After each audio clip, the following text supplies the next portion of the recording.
Umaga po sa lahat. Ako po si Leory Pasco. Nanay po ako ng dalawang anak ko na pinaslang. Ano po yan? May 2017. Ito po ay isang security guard at ito naman po ay binata.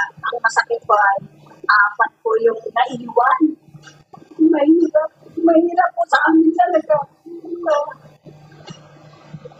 Hanggang ngayon po ay walang justisya dahil po wala talaga pong masusing investigasyon para dun po sa mga pinaslang.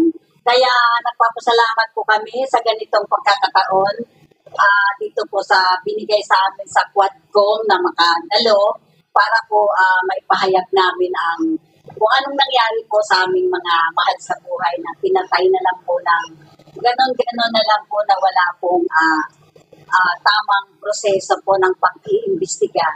Kaya po isang ano rin po na kahit alam po namin talaga sa aming kalooban na talagang siyempre natatakot po kami.